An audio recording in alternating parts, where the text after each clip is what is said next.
What's up, guys? Clay Raterman here. I'm here with my good friend Nick Simi.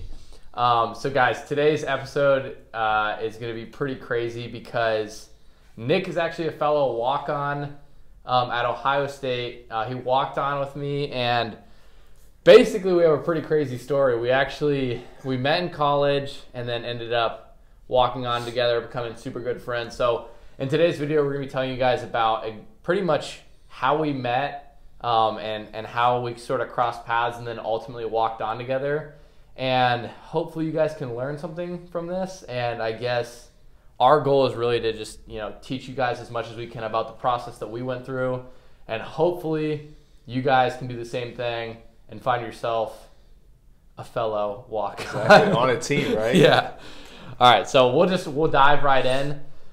Basically, I met Nick. When was the first time I met you? Probably J.O. North? J.O. North, probably 2014 or 2015. So J.O. North is a legendary gym, by the way, at OSU. It's the best gym at Ohio State. Yes, he's right. So basically, there's like three main gyms at Ohio State at the time that we were there. One was called the RPAC. That was like the main gym that everyone would go to. And then there was J.O. North and J.O. South, and all the badasses would go to J.O. North. So basically, that's why we're there, yeah. Right? So really, like, I think it was like sophomore year, I would say, or sophomore junior year, one of the two. Yeah. I would always see Nick at J.O. North, like like how you go to the gym, and you always see like a certain specific person there, like every single time you're there, and they're just grinding, and you're like, holy shit, that was literally you every single time. Yeah, we were definitely regulars there. So whether it was like Monday, Tuesday, Wednesday, Thursday, even Saturday game day, I would be walking into the gym either before games or during the games because I wouldn't have season tickets at the time. And long behold, I'd see Clay in there too. So it's kind of like, I didn't really know him, but I kind of knew what he was about because we were seemed to be on similar paths or like-minded in some way. But it's pretty crazy. So basically, like, you see that person in the gym, you're like, oh, shit, like, that person definitely grinds super hard because, like, you're there every time they're there. So if you're working your ass off, they're definitely doing the same thing. And I would just notice, like, this kid is, like, he's lifting so heavy. Like, every time. Nick would always walk around with he had a notebook. I swear. You have to write everything down. This kid would write everything in his damn notebook. He'd be like every lift he would do was marked down. I know some people do that, but I was like, I highly recommend like, if you don't do it. That's real dedication and trying to, get every single number up.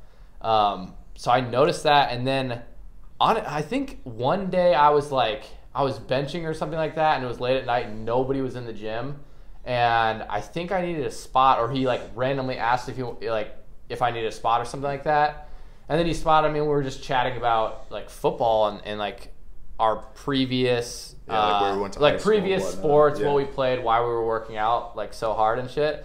And neither of us said that we were working out to walk on eventually. And I don't even think at the time either of us necessarily knew we wanted to walk on. It was more so we had some weird drive in us that we wanted to do something. And I mean, at least for me, I was working out super hard just because, one, that's what I like to do, and then two, it's I felt like at some point it was working towards something. I just didn't know what it was yet. Yeah, exactly. We didn't know the path, or at least I didn't know the path at the time. So I would go into the gym trying to, better myself any way that I could. But at the same time, I was kind of sitting there like, well, I'm not playing football anymore, or I'm not, doing a sport of really any kind. But how can I make myself better and do things that other people don't want to do? Yeah. And kind of stand out that way because sports were so big in our lives that once that's gone, once you get into college, you're kind of not that college wasn't awesome in its own right, but you kind of feel a little bit missing in a sense. You're missing the team aspect and something specific to work toward. And I think we both found that through lifting we could at least get a little bit of that fulfilled in a certain way. Definitely. But we definitely were secretly working towards stuff. And I think at the time that I met him, we sort of just we're like, yeah, we should work out together sometime. We just remained gym friends, if you will. And we would see each other there and chat about random stuff. And then one day in the summer, I think we were both still like working out at Joe North.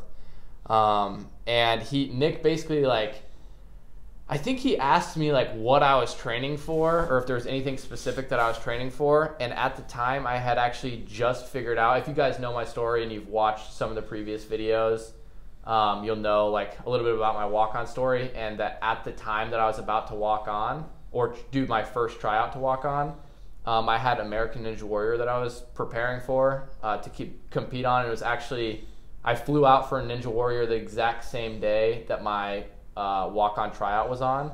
So Nick basically was like, what are you training for? And I said, I told him American Ninja Warrior mainly, but I was like, but also like I kind of want to like walk on or go to at least do the walk-on tryout. Exactly.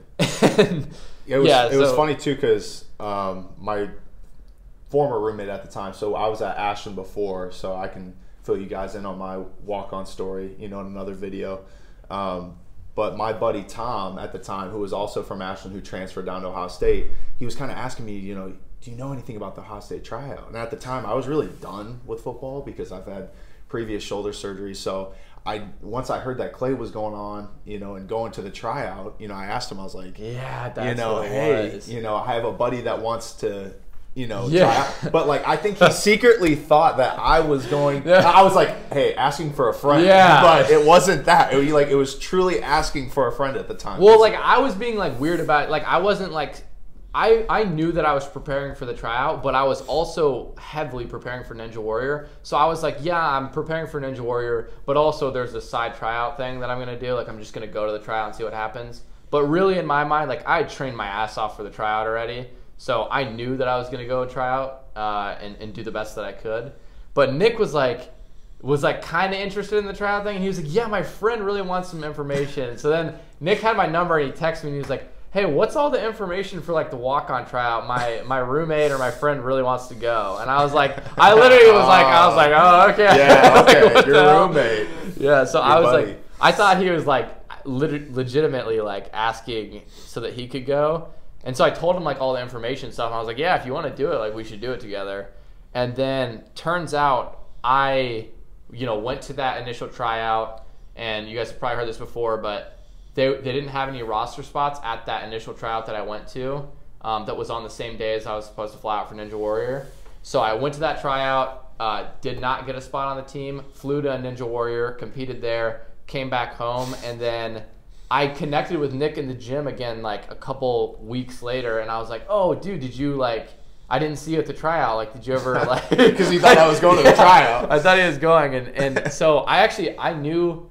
I think he had introduced me to his friend at the time, so Tom. I didn't see him at the tryout either, so I was kind of confused. And then, really, like from there, did we plan on going to that second tryout? I personally, I don't think I was planning on ever doing another tryout. Like I was done after that point. And then, I think what happened was like, didn't we just randomly figure it out? We saw each other, so we'll get into more of kind of how the tryout is ran, but there was a meeting before that you had to go to. Oh, yeah. Because you had to sign up, you had to sign the waivers, you had to kind of put in all your information, your GPA, your academic criteria. We first re-saw each other. We re-saw each other, in the Woody, and we're like... But when did you first figure out about the tryout? That's what about this second tryout. I found out on Twitter, actually. So a roommate of mine over Christmas break screenshotted me the tweet. Shout out to Tim, by the way. He's my former roommate who sent me that. But so his was over Christmas then, and the tryout was, I think, the first week that you get back to school, first week of the winter semester. But for me, one of my friends did the exact same thing. I think it was Dalton. So shout out to Dalton if he's watching.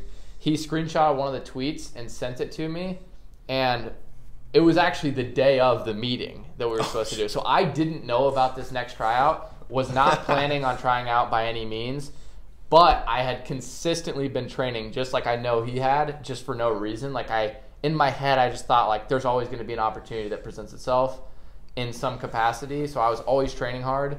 Then when I got that tweet, I show up to that meeting and I see this dude there, and I'm like, wait a second. Wait a sec. We know each other. I was like, You told me you weren't trying out. Which was partially true at the time. Yeah, so that was crazy. So basically, we're sitting in the meeting together, and I'm like, dude, holy shit, like we're gonna try out now and see what happens. Like, I told them all about the previous tryout that I had went to and like basically what they were gonna test. And it turns out they changed quite a few things. They actually made him do the 225 bench test. They did not make me do it. It was only for big skill positions. Big skill and linemen, yeah. Yeah, so there was a couple things that were different from the second tryout to the first one that I did. But we basically drove home that day together, and we were talking about, like, yeah, so the tryout's in 2 days from now. Like, what are you going to do to prepare?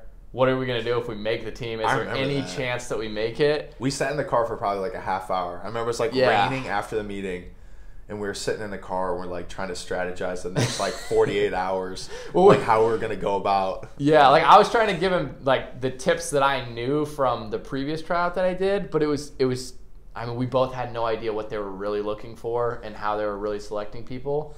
And I mean, I think for both of us, a lot of it came down to speed and agility, like your 40 and your shuttle time, and then his 225 bench was obviously helped a lot. Yeah. What'd you get? Like 25 reps. Yeah, that's a lot. So they even told them in the tryout, if you can't get more than 10 reps, don't even do the test. Yeah, so I started in the 225, and so there was a kid who walked up to one of the strength coaches, and he's like, coach, I can do everything else, but my shoulder, he didn't even finish his sentence, and the strength coach shakes his hand, he goes, have a great day, see ya, hope you come back, in a couple of months. That was it. They weren't messing around. They're not there to like, hold your hand or like give you. So I was sitting there, I was like, any leeway. I gotta get 10 at least. Otherwise I'm walking out and I'm like. Yeah. So I started at the 40 and they just like cycled us through stations.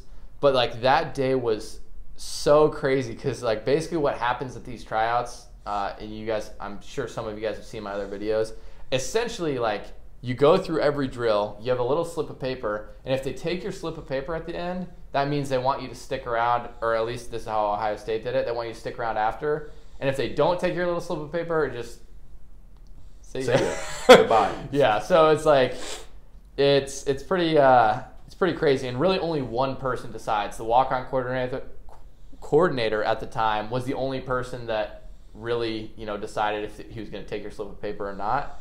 So essentially, me and Nick both at the very end, I actually didn't get my slip taken. A separate coach pulled me aside. So shout out Coach Turin. Thank God for him. He's basically the reason I made the team, whether he knows it or not. But yeah, he pulled me aside at the end, and I did separate drills. Nick got pulled aside, and he did separate drills. And then on the way home, we were both like, holy shit. Like, what just happened? Yeah, it was like, we didn't know, like,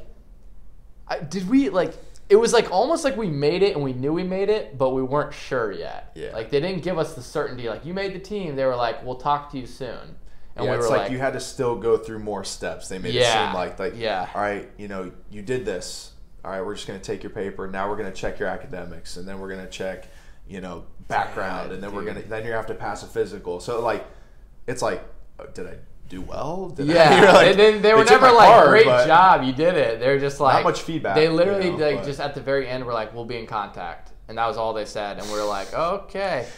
But Friday of that week, me and him, as well as like two of our other really good walk-on friends, the people that essentially made the team, we all got a text message that just said, "Be at the Woody 5 a.m. Monday," and we were just like, yeah, that was game over. That shit was crazy. So basically, be at the Woody, that means like that's our athletic center at Ohio State, like where we practice and all that stuff. So when they told us to be at the Woody, we're like, oh, it's on. Like we definitely made it. And so we got to the Woody, and we actually had to do like physicals, medical, and all that stuff. But what's crazy is like the way that me and Nick met. Like we knew from the very start when we saw each other, like, oh, like that person grinds. They're about their business. They work hard, and we just had like a mutual level of respect, and then gained a friendship through that. And then it turns out the friendship, like we had so much in common, and things started snowballing, and then we ended up walking on together, becoming really close friends, and then ultimately, me, him, and really one other person, shout out Jackson Hayes, we were really the only ones that made it through to the very end of our time that we could play at Ohio State. So that was, I mean, it's pretty crazy. Like, we went through camp together. We went through, I remember the initial days of spring ball where we were dying. Like, it's a big jump from being worth it though. Yes, worth absolutely. It for sure. It's just a big jump from being like off the street to really, in it at that point. For sure. Is there any last tips you have for them about, like the pre-transition process?